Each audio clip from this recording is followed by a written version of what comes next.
परमात्म शक्तियों वरदानों को प्यार से हम पर बरसा रहा। परमात्म शक्तियों वरदानों को प्यार से हम पर बरसा रहा। बरसा रहा।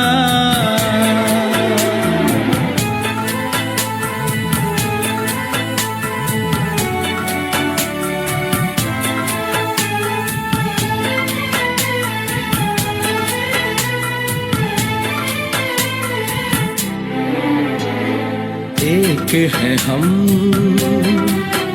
परिवार है एक, परम पिता वो प्यारा है। हम सबके हैं, सब अपने हैं, सारा विश्व हमारा है। जन जन को वो प्रेम भाव के एक सूत्र में बांध रहा।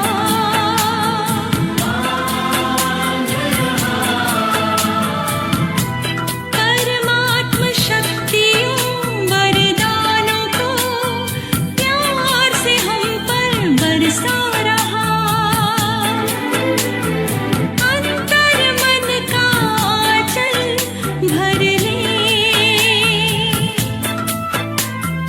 अंतर मन का आंचल भर ले। चलो आज जीवन सफल कर ले, अंतर मन का आंचल भर ले। अवतरित होकर भाग्य विधाता भाग्य हमारे जगा रहा। परमात्म शक्तियों वरदानों को प्यार से हम पर बरसा रहा। हाँ, बरसा रहा। हाँ, बरसा रहा।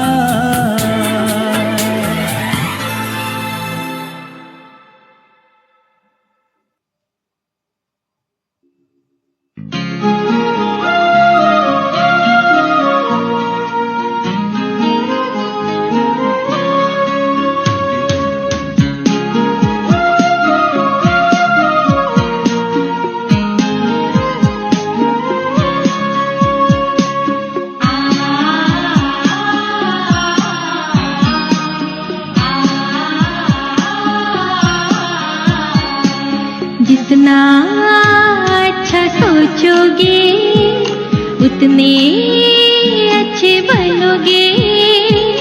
जितना अच्छा सोचोगे उतने अच्छे बनोगे। जितना मीठा बोलोगे उतने मीठे बनोगे। ये राज है जीवन का, ये साज है मन का। ये राज है जीवन का, ये साज है मन का। जितना अच्छा सोचोगे उतने अच्छे बनोगे।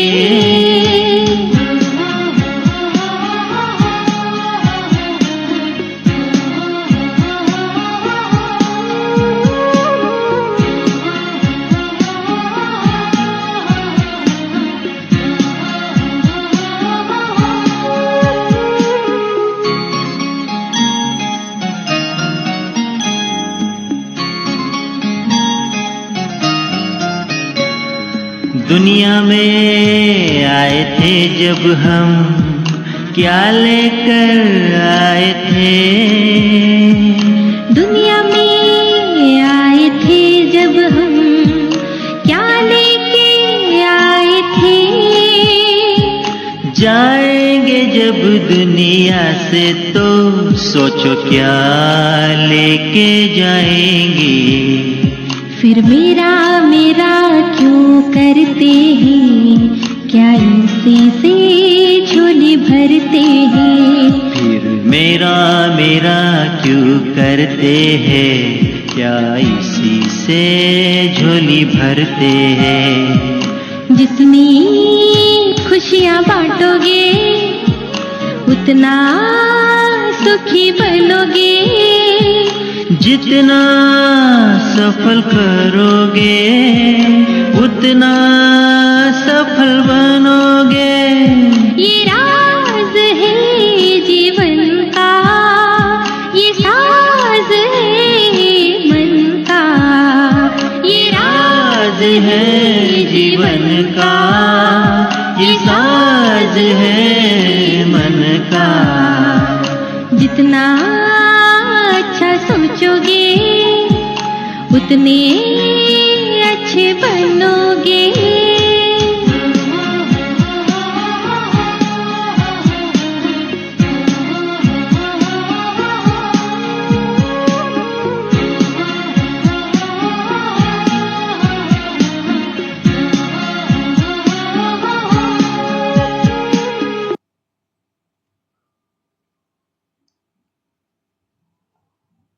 ओम शांति। राजयोगा मेडिटेशन शिविर का पार्ट 6, पिछले पार्ट 5 का ही कंटिन्यूस पार्ट है, जिसका आज का विषय है राजयोग के लिए सकारात्मक बनने की विधि क्या है, साथ ही मुरली क्या है। हमारे बीच आदरणीय कुसुम बहन जी उपस्थित है। हम सभी आपका बहुत बहुत स्वागत करते हैं दीदी, और आपसे अनुरोध करते हैं कि कृपया क्लास की शुरुआत करें। ओम शांति। ओम शांति। ओम शांति दीदी। ओम शांति दीदी। ओम शांति दीदी। ओम शांति। आज राजयोग का ही दूसरा पार्ट है। हमने लास्ट टाइम सुना कि राजयोग और ध्यान दोनों में अंतर है।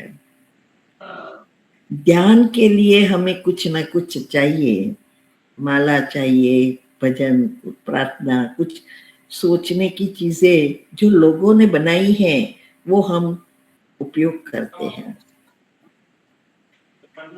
लेकिन राजयोग जो है वो राजयोग में कोई चीज की जरूरत नहीं होती है। वो जो भी हमें सोचना है वो हमें खुद को बनाना है। जैसे हमने बताया था कि ओम शांति, तो मैं शांत स्वरूप आत्मा हूं।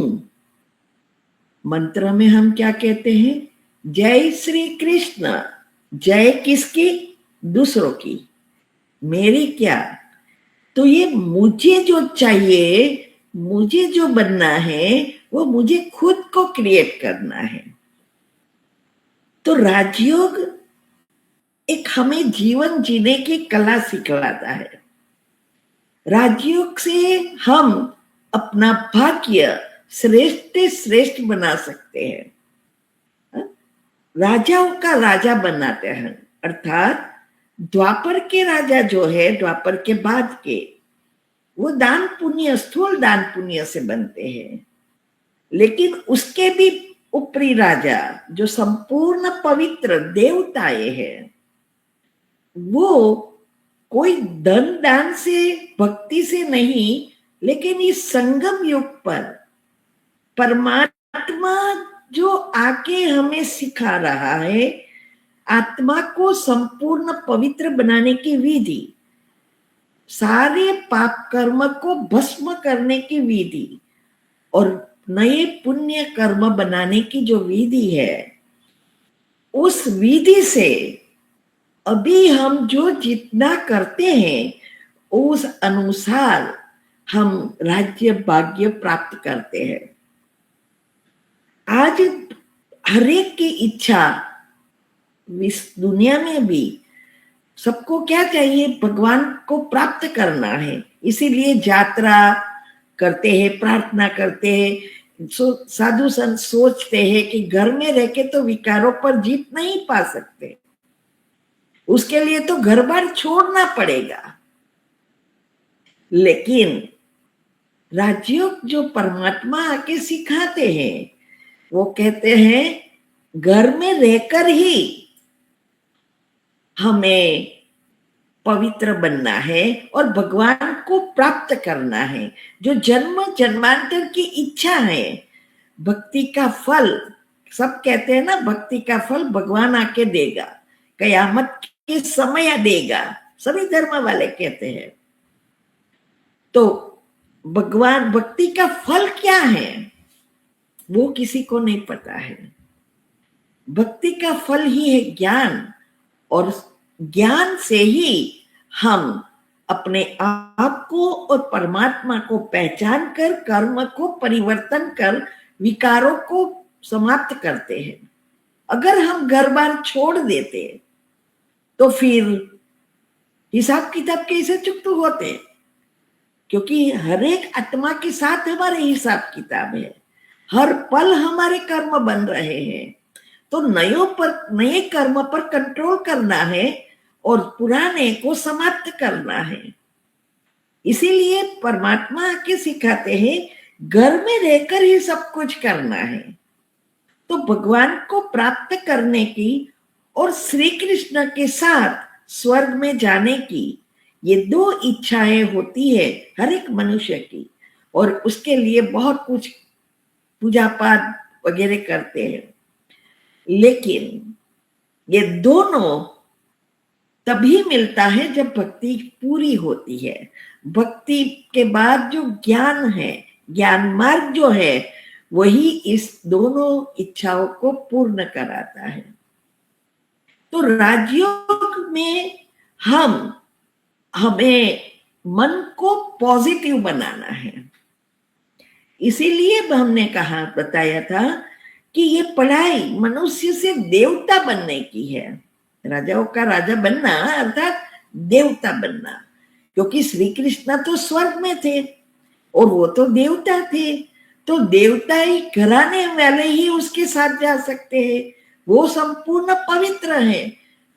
मना 16 कड़ा संपूर्ण सर्वगुण संपन्न है, ऐसा हमें बनना पड़ेगा।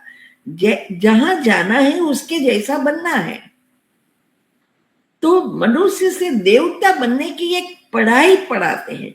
भगवान आके कुछ नहीं करते हैं, वो तो सिर्फ रास्ता बताते हैं, कैसे परमधाम जाना है, कैसे स्वर्ग में जाना है, और कैसे दोनों इच्छाओं को पूर्ण करना है। तो ये पढ़ाई में 4 सब्जेक्ट है, ज्ञान, योग, धारणा और सेवा। और ये चारों ही सब्जेक्ट में जो संपूर्ण पास होते हैं 100%, वो श्री कृष्ण के घराने में आते हैं। फिर नंबर होते हैं 33 करोड़ तक, जिसका गायन भक्ति में बताते हैं 33 करोड़ देवी देवताएं गाय में समाये हुए हैं। बोला गाय के साथ इसका भी कनेक्शन है, बहुत गहरी राज है। तो ये 4 सब्जेक्ट में जो मुख्य है, मैंने बताया था योग। योग से ही आत्मा संपूर्ण पवित्र बनती है, परमात्मा के नजदीक पहुंचती है। लेकिन योग के लिए चाहिए ज्ञान। ज्ञान होगा तो ही तो योग लगेगा। अपने आप विचारों को उत्पन्न करना है, पॉजिटिव बनाना है, तो हमें ज्ञान चाहिए। तो ज्ञान किसका? ये ज्ञान, ये आत्मज्ञान, परमात्मा ज्ञान, सृष्टि चक्र का ज्ञान, सारे शास्त्रों का राज और उसको करने की विधि, तब योग लगेगा। और जब हम योग लगाएंगे तभी तो सारे हमारे 7 गुण एक्टिव होंगे। और उसके लिए एक साधन दे दिया है सेवा का। हमारे तीनों शरीर, स्थूल, सूक्ष्म और कारण, तीनों शरीर को साफ करना है, तभी हम संपूर्ण पवित्र बन सकते हैं। जब तक जीते हैं तब तक विचार तो आएंगे ही, चाहे पॉजिटिव चाहे नेगेटिव। तो विचार के बिना तो कोई रह नहीं सकते। इसीलिए अभी हम पुरुषार्थ जो करते हैं पॉजिटिव बनने का, तो ये सेवा का जो साधन है वो हमें दुआ कमा के देता है, माना दुआ कमाने का साधन है। और उसके लिए 4 मुख्य चीज है जिससे हम ये सभी चीजें प्रैक्टिकल कर सकते हैं। वो है पहला संपूर्ण पवित्रता, वो है संकल्पों से लेकर स्वप्न तक की पवित्रता। मन की भी, आत्मा भी पवित्र तो शरीर भी पवित्र। और इसीलिए शास्त्रों में भी ये पवित्रता की ही महिमा है। तो ये जो है संपूर्ण पवित्रता, सत्संग, दिव्य गुणों की धारणा और अन्न शुद्धि, ये 4 जो है मुख्य पाया, माना बेस है, उसका फाउंडेशन है। अगर एक भी उसका पांव हिलता है तो हम अवस्था पर टिक नहीं सकते। और हम जितना करेंगे, इसमें जितने परसेंटेज करेंगे उस अनुसार हमारा अवस्था बनेगी और पद ऊंचे जाएगा। ये जो हमारा राजयोग है उसको प्रैक्टिकल जीवन में एनर्जी का उपयोग करना सिखाना है। इसीलिए इसके लिए मैंने कहा था कि हमारा जो सुबह का समय है, शुरुआत में वो उठने के तुरंत बाद हमारा सबकॉन्शियस माइंड नेचुरल खुला है। और जब सबकॉन्शियस माइंड में कोई भी चीज जाती है तभी हमें सफलता मिलती है। वो एक बीज बोने का स्थान है। तो इसीलिए हमें हमारी दिनचर्या के साथ मनचर्या जोड़नी है। जितनी नियमितता होगी और विचारों में जितनी स्वच्छता होगी उतना हमारा कनेक्शन होगा। क्योंकि यहाँ कनेक्ट किसके करना है?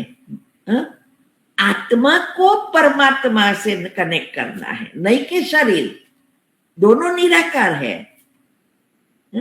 क्योंकि आत्मा एनर्जी है और उसको एनर्जी की जरूरत है, तो परमात्मा से जुड़ना जरूरी है।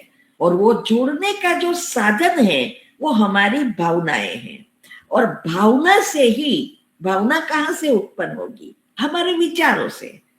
कोई स्थूल चीज तो है नहीं, वाइब्रेशंस वही पहुंचता है। इसीलिए भक्ति में कहा है कि भगवान भावना के भूखे हैं। इसीलिए जितना हमारी ये कनेक्शन क्लीन एंड क्लियर होगा उतनी हमारी अवस्था बनेगी।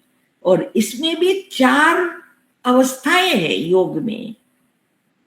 एकदम ही तो आप ज्वालामुखी में, माना अग्नि जब तक प्रज्वलित ना करो तब तक संपूर्ण पवित्र नहीं बनते। जैसे सोना है, इसमें बहुत सारे पित्तल तांबा सब मिक्स किया है, तो उसको ऐसी अग्नि में उसको उबालना पड़ेगा, तभी वो शुद्ध सोना और कचरा अलग होगा। ऐसे ही भगवान की एनर्जी तो सारे विश्व में फैल रही है, लेकिन उसको एकत्रित करके हमें अग्नि प्रज्वलित करनी है। तब हमारी जो खाद बना विकार है, काम, क्रोध, लोभ, मोह, माया, ये सारी चीजें, कर्म, इससे बने हुए नेगेटिव कर्म भस्म होंगे, जिसको दुनिया में संचित पाप कर्म कहते हैं। और वो 7 चक्र के लेयर्स पॉजिटिव पुण्य से भरते जाएंगे। तो इसीलिए हमें ये मन जो 4 अवस्था में पहली अवस्था है मनन, चिंतन, मंथन, तो ये आत्मज्ञान जो है उसका मनन करना है, बार बार मन को काम देना है। जैसे भोजन, हम कोई भी भोजन खाते हैं तो पौष्टिक भोजन भी हो, लेकिन उसको अगर हमने अच्छी रीति चबाया नहीं और पचाया नहीं तो शरीर की शक्ति नहीं बनती। ऐसे ही आत्मज्ञान को हमें अच्छी रीति मनन चिंतन करके उसको प्रोसेस करना है और उसकी आत्मा की शक्ति बनानी है।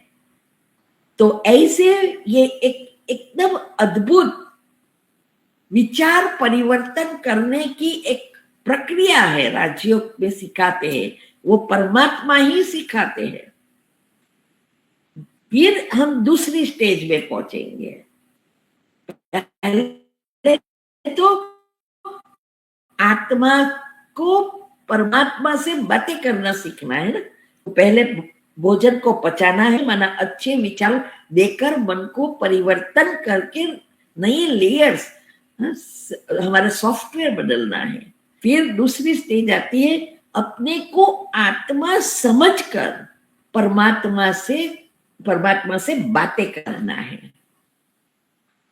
पर फिर ये स्टेज 2 पक्की होगी तो तीसरी, हमारे हर एक कर्म में फरिश्ता कर्म करते हुए भी इस सृष्टि से या सृष्टि की चीजें से कोई लगाव नहीं रहेगा। तो हमारी आंखें कुछ चीज देखने से यूज्ड टू है, इसीलिए हम हमारा ही सूक्ष्म शरीर से ब्रह्मा बाबा की सूक्ष्म शरीर को देखते हैं। वो एक अवस्था तीसरी। और फिर जब हम ऐसी अवस्था करते जाएंगे तब चौथी बीजरूप स्थिति आती है, ज्वालामुखी योग। एक ही शुद्ध स्वमान के संकल्प में स्थित हो जाना, तभी हमारे मन जो है वो निष्क्रिय हो जाता है, इसमें कोई क्रिया प्रतिक्रिया नहीं होती है। और तब हमारे अंदर वो कॉस्मिक एनर्जी, परमात्म शक्ति आना शुरू होती है, डाउनलोड होती है। और हमारे चक्र के आसपास जो लेयर्स है, नेगेटिव लेयर्स विलीन होना शुरू हो जाता है। विलीन होकर वो ईथर तत्व में पहुंच जाता है, क्योंकि ड्रामा फिक्स है, वो नेक्स्ट में आएगा।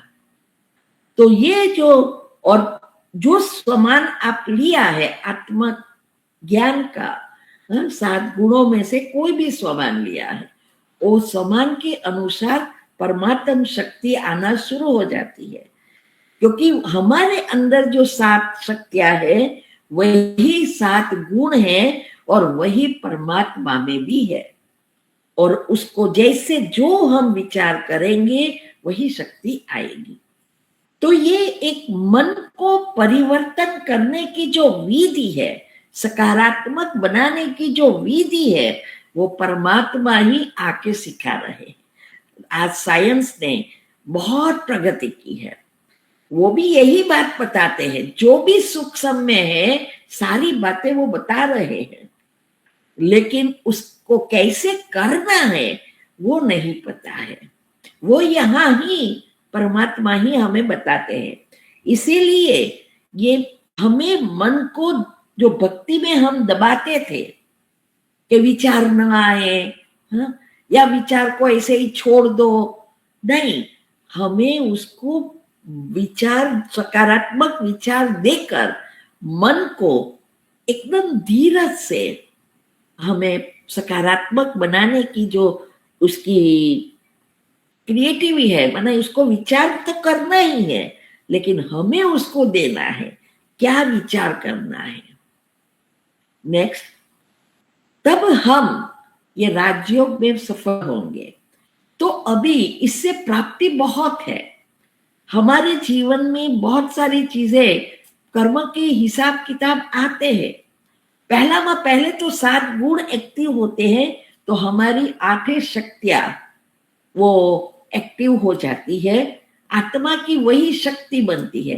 Please next.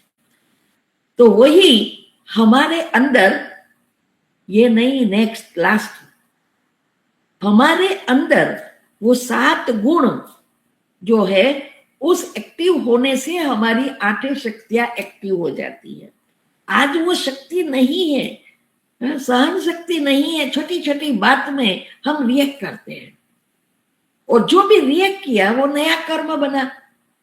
तो यहां हमें इस कर्म जो भी नेगेटिव आएगा उसको हमें परिवर्तन कर पॉजिटिव बनाना है, तो हमें ये शक्तियां जरूरी है। तो धीरे धीरे जैसे जैसे आप विचारों को परिवर्तन करते जाएंगे, वैसे वैसे यही विचार पचते जाएंगे, तो हमारी शक्तियां आत्मा की बनती जाएगी। और इससे ही 5 विकार, रावण जो दुनिया में स्थूल रीति से मारते हैं, वो ऑटोमेटिक मरेगा, ऐसे ही नहीं मरेगा। हमारे अंदर आत्मा की शक्ति बढ़ेगी, जिससे दुनिया कोई भी परिस्थिति कितनी भी कड़ी है, क्योंकि हमारे कर्म है तो परिस्थिति तो आने वाली ही है, तो कितनी भी भारी परिस्थिति है, हम उसको प्रेम से समाप्त कर सकेंगे, मन को बैलेंस रख कर सकेंगे। इसके लिए दुनिया वाले भी कहते हैं कि प्लीज आप कुछ भी घर में हो जाए तो क्या कहेंगे, भाई आपके मन के संभाल, अगर मन अच्छा होगा ना तो सब कुछ वापिस आ जाएगा, लेकिन मन गया तो ये दुनिया ही नकामी हो जाएगी। तो ये मन को संभालने के कहते हैं, लेकिन कब संभाल सकेंगे? अगर आपने ट्रेनिंग दी होगी तब। बाकी मन को ऐसे ही थोड़ा आप कहने से हो जाएगा। इसको ही दुनिया में कहते हैं मनोबल, कि जिसका मनोबल पावरफुल है वही बड़ी बड़ी सिचुएशन को ऐसे ही पार कर देता है। जैसे ये कहते हैं ना, तेल में से बाल निकाल देते हैं, ऐसे ही निकल जाएगा, और एक भी नेगेटिव विचार नहीं आएगा, ऊपर से पुण्य कर्म बनाएगा। तो ये जो मन है, अभी इसको कितना भी प्रयत्न दुनिया में कर रहे, नहीं हो रहा है। भले कितने सारे प्रोग्राम अटेंड करते हैं पॉजिटिव बनने का, मेडिटेशन सीखने का, बहुत कुछ करते हैं, लेकिन जब तक मन परिवर्तन नहीं होगा तब तक ये कुछ कर ही नहीं सकेंगे। तो अभी सवाल होता है कि मन को परिवर्तन ऐसे ही थोड़ा कर देंगे, तो उसके लिए क्या करें? और इसके लिए परमात्मा आके हमें पहले हमें ज्ञान देता है। वो ज्ञान जो है आत्मज्ञान और परमात्म ज्ञान, और उसके लिए अभी 7 दिन का शिविर करके थोड़ा सब कुछ आ जाएगा। हमें प्रैक्टिस करनी होगी। तो आके हमें मुरली, जिसको दुनिया में भी कहते हैं ना, श्री कृष्ण ने मुरली बजाई, तो कौन सी मुरली, कैसे परमात्मा आते हैं? क्योंकि परमात्मा तो जन्म मरण के चक्कर में नहीं आते। तो सवाल यह होता है कि आके बोले कैसे, उसका तो शरीर है नहीं। तो वो आते हैं इस यहां, लेकिन जन्म नहीं लेते हमारे समय, वो अवतरित होते हैं। इसीलिए लास्ट टाइम बताया और आगे भी आएगा कि शिव की जो स्थापना होती है शिवलिंग की, वो अलग है। ऊपर से शिवलिंग को उतारते हैं, इसीलिए वो उसका ये यादगार है कि वो अवतरित होते हैं, खुद आते हैं, कोई उसको जन्म देके लाते नहीं है। और आते भी किस में है? श्री कृष्ण की उस आत्मा के अंतिम जन्म में। तो वो जब आते हैं ना, तब भी नहीं कहते कि मैं आ रहा हूं, अभी तुझे मेरा कार्य करना है, मुझे सृष्टि परिवर्तन करना है, कुछ नहीं कहते। क्यों? भगवान समान है सबके लिए, कर्म का नियम सबके लिए समान है। तो पहले हमें ये समझना है कि कैसे परमात्मा आके इस शरीर का आधार लेते हैं, अवतरित कैसे होते हैं। दुनिया में भी अनेक संस्थाएं बनी हैं, मंदिरें बनते हैं, लेकिन जो भगवान का कार्य है वो दुनिया से उल्टा है। ये ज्ञान भी दुनिया में जो कर रहे हैं उससे उल्टा है, इसीलिए सबके अंदर ये ज्ञान बुद्धि में बैठेगा ही नहीं। इसीलिए ये जो उसकी विधि है दुनिया की और यहाँ की एकदम अलग है। दुनिया में कोई संस्था की स्थापना करते हैं तो वो खुद लोगों के द्वारा करता है, खुद कुछ नहीं करता। यहां परमात्मा आके इस जो दादा लेखराज थे उसमें वही अंतिम जन्म की आत्मा श्री कृष्ण की है, उसके बैरोमीटर आत्मा की शक्ति के अनुसार ही परमात्मा खींच के आते हैं। अभी उसकी तो बहुत सारी लंबी कहानी है, लेकिन हम शॉर्ट में समझेंगे कि कैसे इस संस्था की स्थापना होती है। तो उसने पहले वो जो उसके घर रोज वो सत्संग चलता था भक्ति मार्ग का, क्योंकि वो तो नारायण के भक्त थे। और फिर एक दिन सडनली उठ के जाते हैं और उसके सत्संग का नियम था कि घर के सभी सदस्य सहित किसी को भी बीच में उठकर नहीं जाना, और खुद उठ के गए। फिर उसकी बहू सब सोचने लगे कि क्या हुआ, समय गया वापिस नहीं आए। तो उसकी बहू को लगा कि चलो देखो कि कुछ हुआ तो नहीं है, कोई प्रॉब्लम तो नहीं है, अंदर जाके देखते हैं। उस समय तो बहुत समय हो गया है, वो कुछ देखते रहते हैं। उसकी बहू ने भी देखा कि ये कुछ देख रहा है और उस अनुसार हंसते हैं, चेहरा बदलता जाता है। और सडनली वो एकदम लाल प्रकाश हो गया, और फिर उस लाल प्रकाश में ये जो उसका चेहरा डरावना हो गया, क्योंकि भयंकर विनाश दिखाया। ये सब हुआ, लेकिन उसको कुछ समझ में नहीं आया। फिर दादा लेखराज ने, वो उसके गुरु थे, उसने भी 12 गुरु किए थे, भगवान की शोध में ढूंढते थे। तो उसको पूछा तो गुरु को भी पता नहीं, समझ में नहीं आया कि क्या हो रहा है। फिर ये बार बार होने लगा। फिर उसने सोचा कि अभी तो मुझे उसको ढूंढना पड़ेगा। भगवान ने कुछ नहीं कहा, उसको सब बुद्धि को, उसकी बुद्धि को तैयार किया, सब दृश्य दिखाकर इस सृष्टि का। और फिर उसने सोचा कि चलो मैं ही गहन तपस्या करके उसको चेक करूं।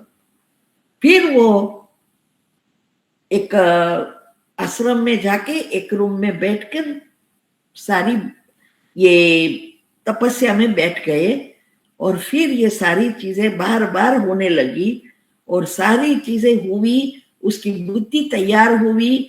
तब उसको लास्ट में शिव बाबा ने कहा, एक आवाज आई, निजानंद स्वरूपम शिवोहम शिवोहम, प्रकाश स्वरूपम शिवोहम शिवोहम, बना मैं ही ज्ञान का सागर हूं शिव, मैं ही प्रकाश हूं, ये सब कहा। फिर उसको अंदर से एक प्रेरणा हुई कि ये कोई शक्ति है जो कुछ कह रही है और कुछ करने को कह रही है। गुरु जो से डिस्कस किया, फिर उसने डिसाइड किया कि ये इसको मैं अभी इसमें मैं आगे बढ़ूंगा, और ये चीज के लिए सब कुछ समर्पण कर दिया, कुछ भी नहीं रखा। उसके घर वाले को पूछ लिया आपको कुछ चाहिए, सबने कहा नहीं, क्योंकि कई मैरिड थे, कई अनमैरिड थे, एक ही लड़का अनमैरिड था। और फिर उसने रोज ओम मंडली के नाम पे से ये शुरू किया। फिर दूसरा पाठ शुरू हुआ। सबको ब्रह्मा बाबा का श्री कृष्ण, नारायण, विष्णु के रूप में साक्षात्कार होने लगा, जिसका भी पाठ था आगे का, ये फाउंडेशन लगाना था। तो ये दूसरा पाठ शुरू हुआ।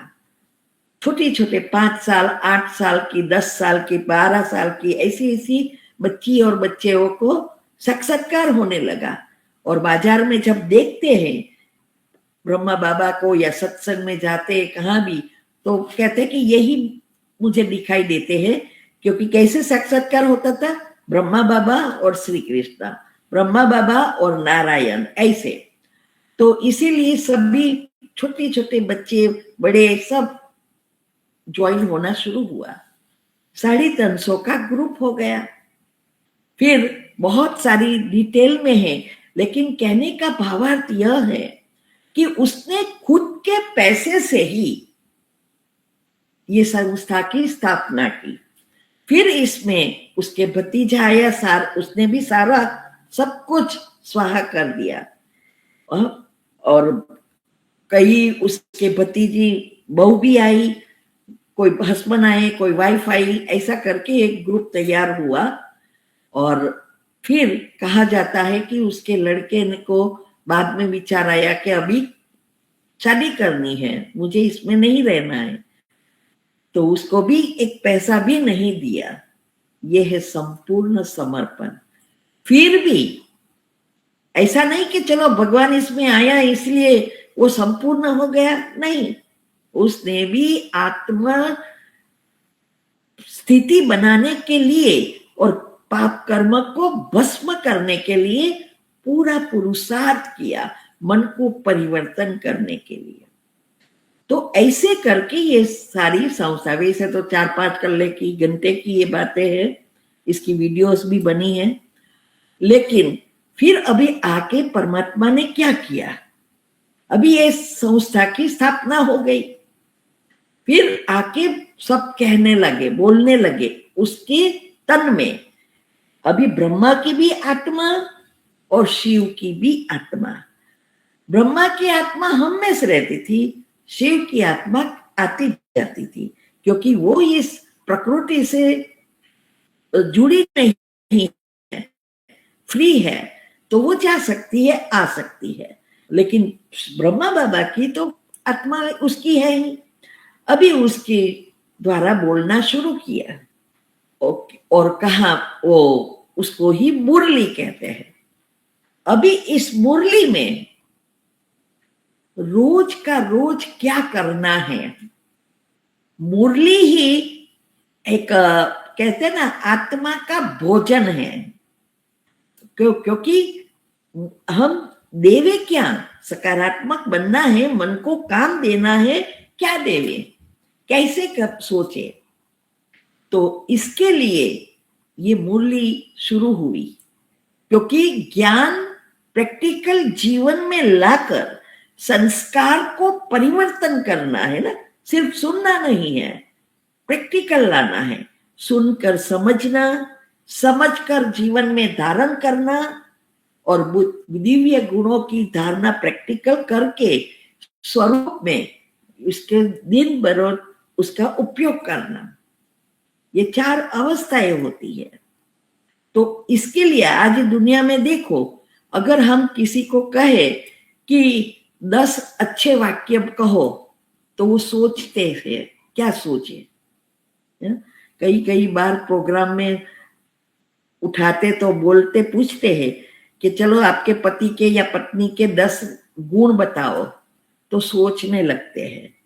और अवगुण तो परख शक्ति, निर्णय शक्ति, समाने की शक्ति, सामना करने की शक्ति, कहाँ सहन करना है, कहाँ नहीं करना है, कहाँ सामना करना है, कैसे करना है, सारी बातें इससे ही जागृत होती है। और इससे ही धीरे धीरे हम सकारात्मक बनते जाते हैं और रिएक्ट भी प्रैक्टिकल में पॉजिटिव रिएक्ट करते हैं, माना व्यवहार करते हैं। इससे हमारे पुण्य कर्म संबंधों में परिवर्तन हो जाते हैं। तो ये जो है मनुष्य को अपने कर्म को श्रेष्ठ बनाने के लिए ये मुरली बहुत जरूरी है।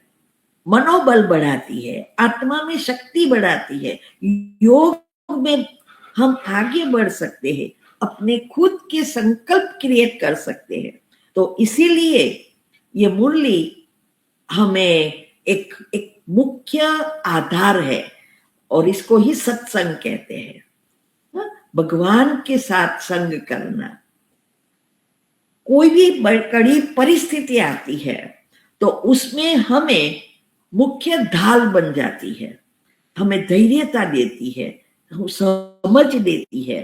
तो ये रोज करने से हमारे अंदर एक लेयर्स बनते हैं। आप क्योंकि काम तो देना ही है, नहीं तो वो नेगेटिव व्यर्थ स्मृतियां जो बनी है तैसे जन्म से वही विचारों की उत्पत्ति होगी। 5 विकार और अवगुण अभी तो ऊपर है, इमर्ज है, उसको मर्ज करना है। तो वो एक काम देने के लिए ये मुरली जो मुरली में जो वाक्य आता है उसको रोज हम बार बार दिन में सोचते हैं तो उससे धीरे धीरे धीरे धीरे लेयर्स बनते जाते हैं। अभी मुरली जो है 2 प्रकार की है। एक है साकार मुरली।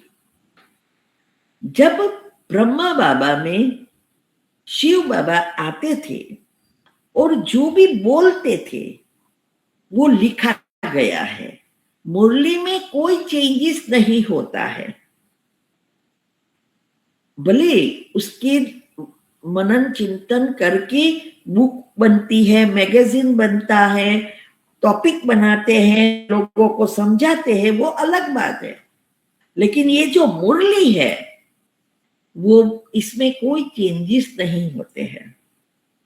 तो ये मुरली में पहले तो भगवान हमें उसका परिचय देता है कि मैं माना परमात्मा, कि मैं ही परमात्मा हूं, मैं ही सभी आत्माओं का बाप हूं, मैं ही परमधाम से स्वयं आता हूं।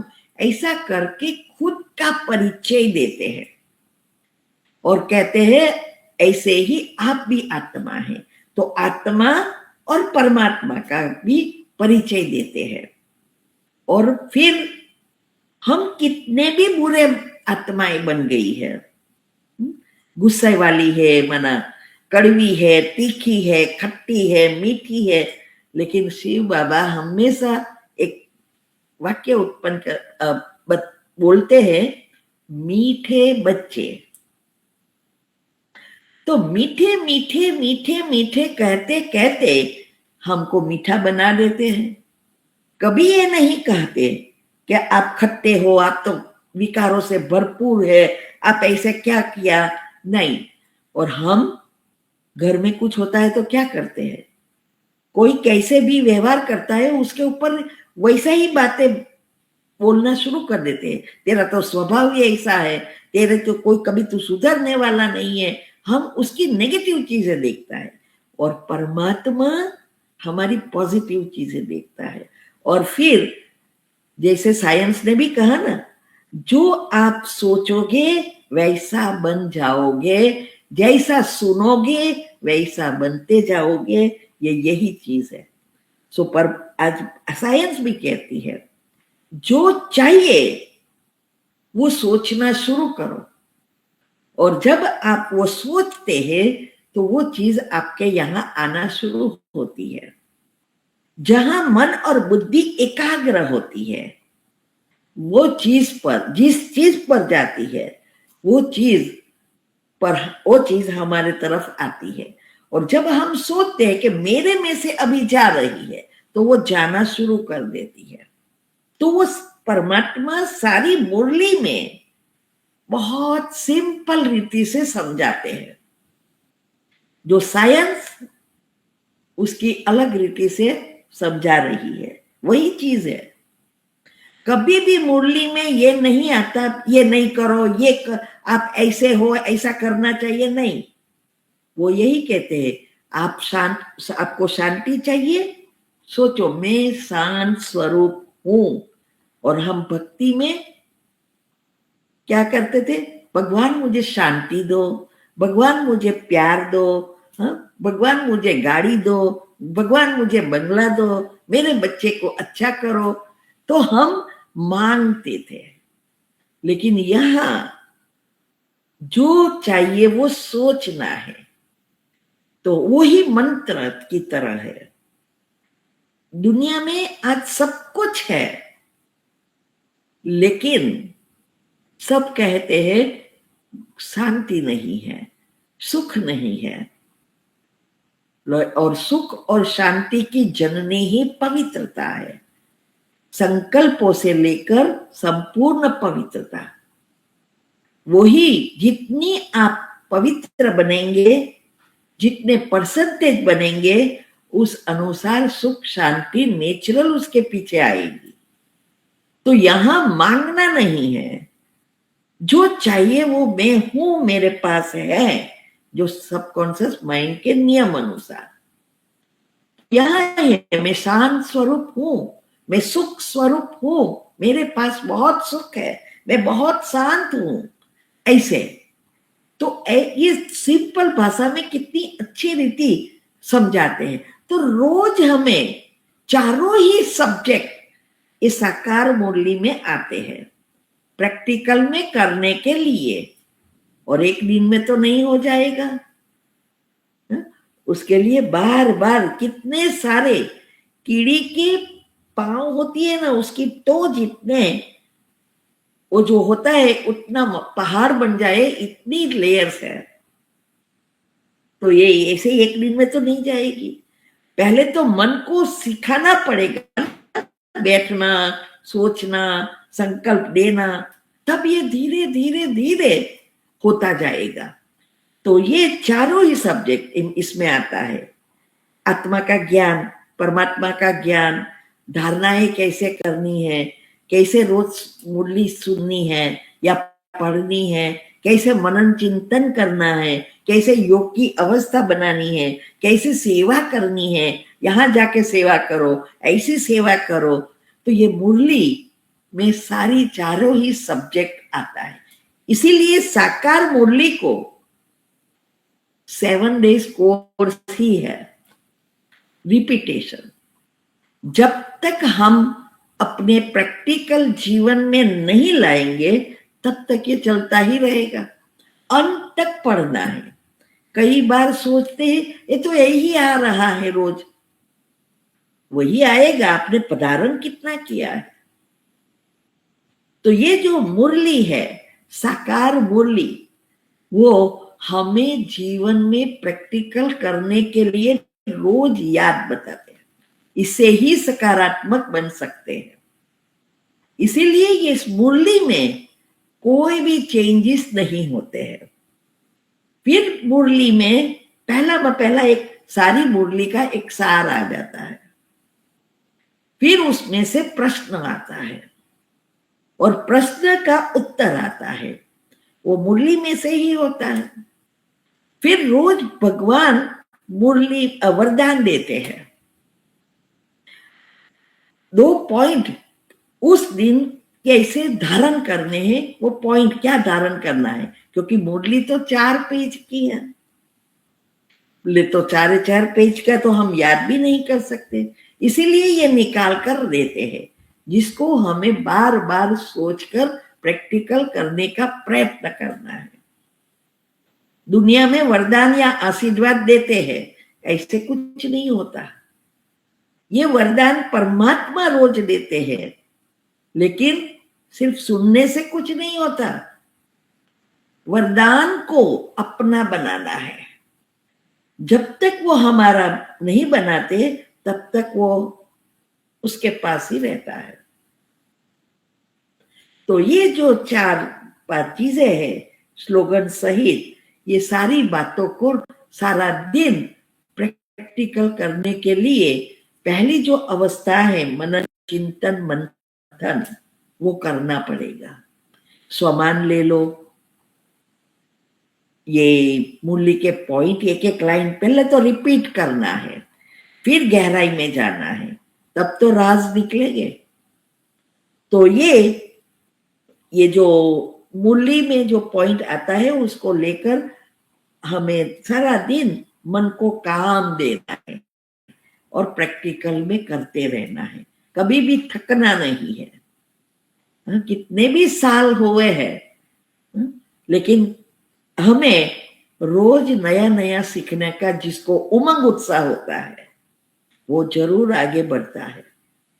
जो प्रश्न खुद को अंदर से प्रश्न निकलते हैं और प्रश्न पूछते हैं वो हमेशा वो उसका मन उस बारे में सोच रहा है, इसीलिए सारे प्रश्न भी निकलेंगे।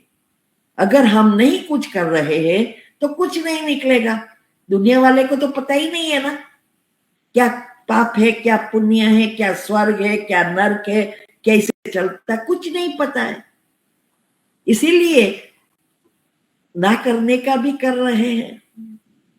तो ये जो सारी बातें हैं वो हमें ये मुरली से मिलती है, उसको साकार मुरली कहते हैं। अभी ये साकार मुरली जब तक ब्रह्मा बाबा थे तब तक चली।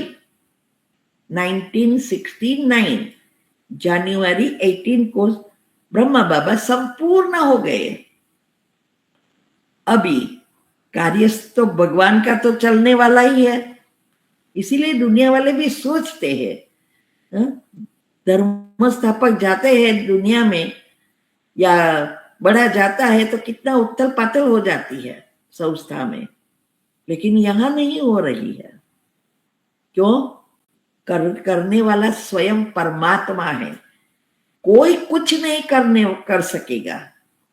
भले कितने भी हड्डी काटे डाले, लेकिन विजय तो सत्य की ही है और करने वाला सत्य है, तो वो उसका काम कर रहा है। तो अभी वो वहां माना सूक्ष्म वतन जो है वहां से सारा कार्य चल रहा है। अभी वो बाद में भी आए, दूसरा पाठ शुरू हुआ। ब्रह्मा बाबा और शिव बाबा दोनों किस में आए? दादी गुलजार में। उसको ही अव्यक्त पधरामनी अव्यक्त बाप दादा कहते हैं। दो आत्मा हो गई और उसमें आके अभी समझाने लगे। साकार में चारे ही सब्जेक्ट, लेकिन अव्यक्त वाणी में एक ही सब्जेक्ट पर माना एक टॉपिक पर सारी मुरली चलाकर प्रैक्टिकल जीवन में धारण करने की विधि बताते हैं।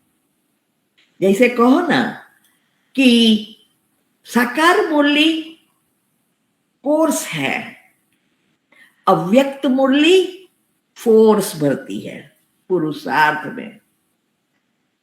इसीलिए ये अव्यक्त मुरली में परमात्मा ने बहुत सारे राज भी खोले हैं। ये सृष्टि के विनाश के बहुत सारे राज भी खोले हैं। तो अव्यक्त मुरली चली 69 से, फिर दादी गुलजार ने शरीर छोड़ दिया। अभी कोई पधरामनी नहीं हो रही है, लेकिन अभी भी परमात्मा की जो मिलन है वो चल रहा है अव्यक्त में। अभी जिसकी जो अवस्था होगी उस अनुसार उसका अनुभव करेंगे। जब उसकी डेट होती है तो उस सृष्टि पर उसके वाइब्रेशंस पावरफुल है।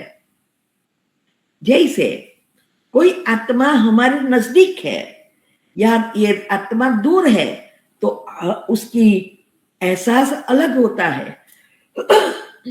ऐसे ही यहां भी है। तो यहाँ जब परमात्मा की डेट होती है, उस दिन अगर आप पॉजिटिव रहते हैं तो उसका अनुभव होता है, आपका मन शांत रहता है, तो उसकी एनर्जी आती है। तो अभी ये तीसरा पार्ट चल रहा है। अभी ये संगम युग जिसको कहते हैं वो आगे आएगा। कलयुग का अंत और सतयुग की शुरुआत लगभग 100 साल की है। वो शिव पुराण में भी कहा है। शिव पुराण में एक बहुत अच्छी बात आती है। एक बार लंदन में पब्लिक प्रोग्राम में किसी ने पूछा था, तब मैंने ये ढूंढा था। बोले कि शिव पुराण में ब्रह्मा का जन्म 3 बताते हैं, नारी, फिर निराकारी और अव्यक्त, माना उसने दूसरी भाषा में भी मुझे याद नहीं है, 3 जन्म बताते हैं और 100 साल का आयुष्य बताते हैं।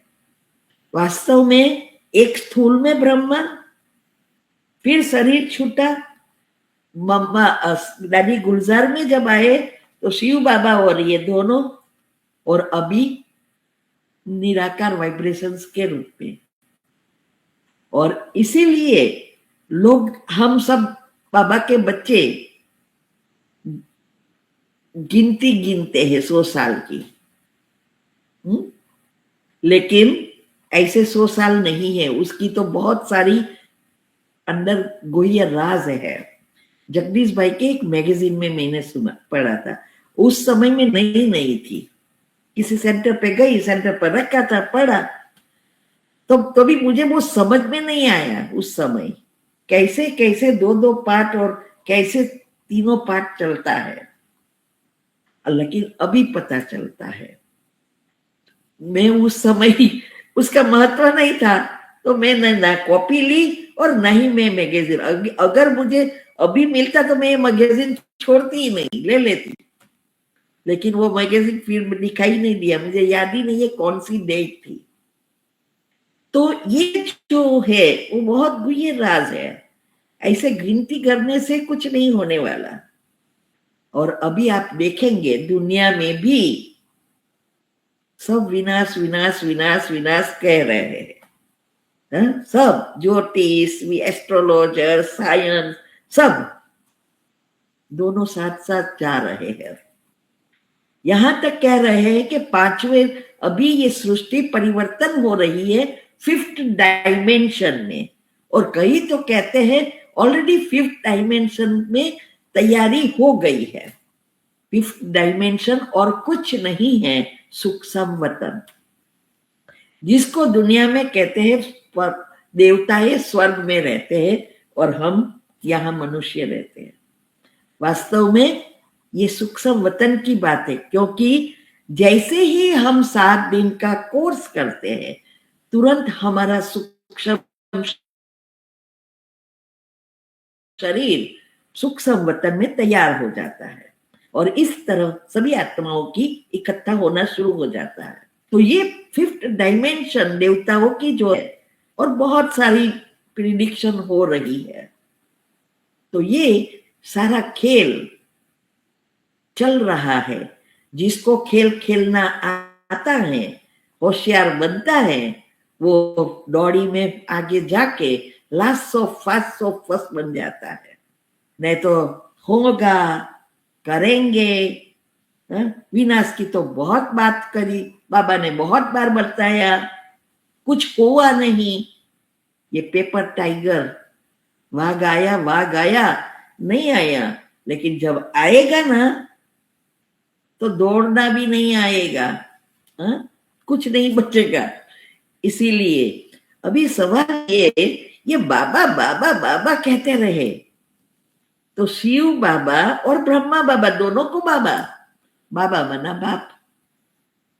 तो परमात्मा सभी आत्माओं का पिता है, और ये पिता के नाते हम सभी आत्माएं भाई भाई है। जो आज भी मुरली में आया कि यही मुख्य चीज है, भाई भाई। जब हम सोचते हैं ये भी आत्मा है, मैं भी आत्मा हूं, वो भी एक ही परमात्मा की संतान है और उसमें भी वही गुण है। वो स्मृति जब आएगी तभी वसुदेव कुटुंब की स्थापना हो सकती है, तब तक वसुदेव कुटुंब की स्थापना नहीं हो सकती। भले आप बोलते रहो, गाते रहो, हिंदू मुस्लिम सिख ईसाई सब है भाई भाई, ऐसे थोड़ी भाई भाई हो जाएगा। और ये स्मृति बनानी पड़ेगी आत्मिक। और यहाँ ये मुरली के सारे पॉइंट्स उस समय याद आएगा, तभी तो कर्म सुधरेंगे। कर्म की गति को समझना पड़ेगा, ड्रामा को समझना पड़ेगा, फुल स्टॉप लगाना सीखना पड़ेगा। ये सारी बातों की विधि है और वहां ही नंबर पड़ते हैं। जो विधि अनुसार करते हैं वो सिद्धि जरूर प्राप्त करते हैं। इसीलिए रोज मुरली में आता है, ब्रह्मा बाबा को फॉलो करो, देखो चित्र को, फॉलो करो उनके चरित्र को, याद करो विचित्र को। विचित्र मना बिंदी आत्मा, निराकार परमात्मा। चित्र माना ब्रह्मा बाबा का शरीर, सूक्ष्म शरीर, और चरित्र माना ब्रह्मा बाबा ने जो श्री कृष्ण बनने के लिए किया वो हमें करना है। जब तक हमारी आंखें सूक्ष्म में नहीं जाती तब तक बिंदी रूप में परमात्मा को याद करना बहुत डिफिकल्ट होता है। इसीलिए कहते हैं कि आपको चित्र देखना है, क्योंकि मूर्तियां देखी है हमने, तो ये मूर्ति की जगह चित्र देखो, तो चित्र में भ्रुकुटी में देखना इजी होता है, लेकिन वो हमेशा के लिए नहीं करना है। तो यहाँ सृष्टि पर जो नंबर 1 है, श्री कृष्ण की आत्मा जो ब्रह्मा बनती है, जिसकी गायन शास्त्रों में भी है कि ब्रह्मा ने संकल्प से सृष्टि रची, लेकिन ब्रह्मा की कोई पूजा नहीं होती है। पूजा तो देवी देवताओं की ही होती है, लेकिन कोई भी चीज को याद करे तो ऐसा ही कहे कि ये इस व्यक्ति को ब्रह्मा ने टाइम लेकर घड़ी तैयार किया है, इसीलिए इतनी शक्तिशाली और स्मार्ट है। तो ये जो ब्रह्मा का महिमा है, ये सारी बातें अभी की ही है। इसीलिए ये जब इस सृष्टि पर आते हैं तो नंबर 1 श्री कृष्ण की आत्मा है। परम धाम में परमात्मा नंबर 1 है सभी आत्माओं में, और मनुष्य सृष्टि पर मनुष्य आत्मा में नंबर 1 श्री कृष्ण है। ये दोनों की जोड़ी है और दोनों का सारे संबंध जुड़े हैं। अभी ही परमात्मा पिता बनते हैं परमात्मा। ये सारे राज, जैसे जैसे हमारी बुद्धि दिव्य बनती जाती है, सारे राज आना शुरू होता है। इसीलिए कहते हैं सहज योग। राजयोग एक सहज योग है, लेकिन जितना सहज है इतना ही गहरा है, गुह्य है। जितना आप अंदर घुसते जाएंगे उतना अंदर ही जाते जाएंगे, और जब अंदर जाएंगे तो सारे राज बाहर आएंगे, और जब सारे राज बाहर आएंगे योग लगाना नहीं पड़ेगा, योग लगा रहेगा। इसीलिए सहज योग काम करते करते करना है, सिर्फ मन को ट्रेनिंग देना और बुद्धि से याद करने का सीखना है। यही है राजयोग। ओम शांति। अभी किसी के प्रश्न है तो पूछ सकते हैं। ठीक है दीदी। ओम शांति। अभी 2 मिनट बाबा को याद करेंगे।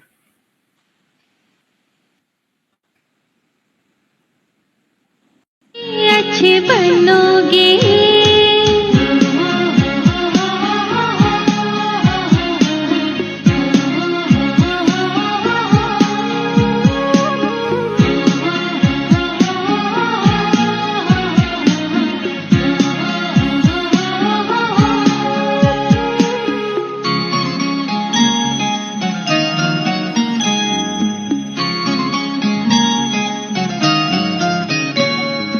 फूल गुलाब चाहिए तो कांटों से तो आह न कर।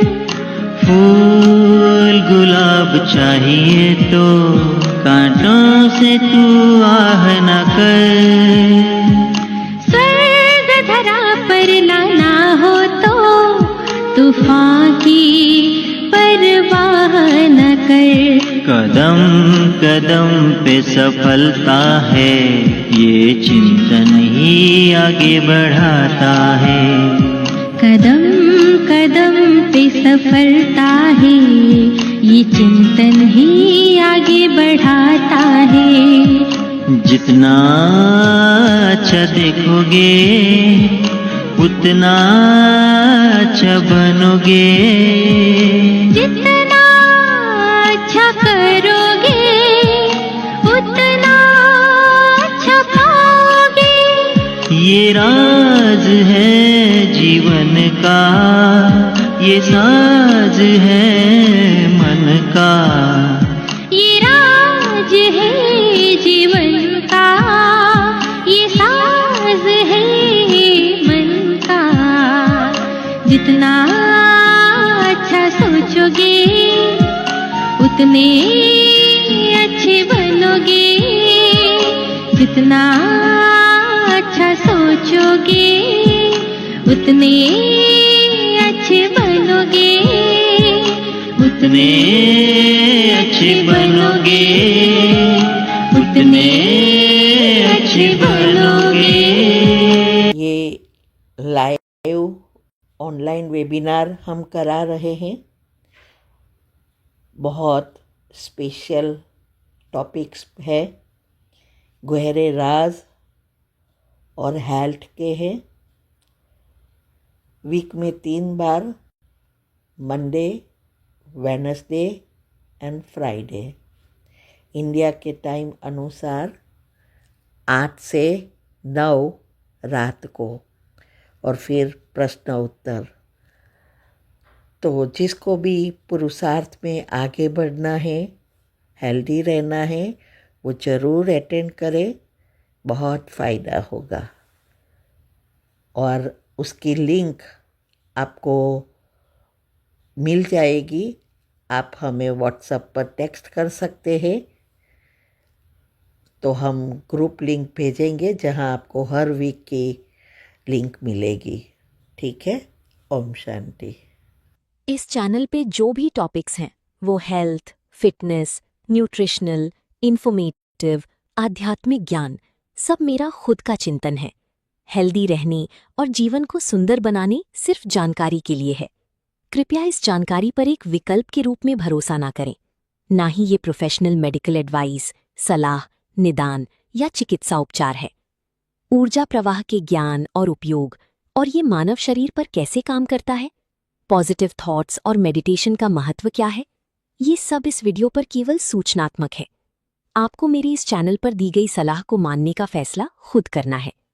कृपया ध्यान दें कि आप अपने कार्यों के लिए पूरी जिम्मेदारी लेने के लिए सहमत हैं और इसका कोई भी प्रभाव, सकारात्मक या नकारात्मक, इसकी जिम्मेवार आप खुद हों। मैं या मेरा चैनल और हमारी संस्था किसी भी परिणाम के लिए जिम्मेदार या उत्तरदायी नहीं होगा।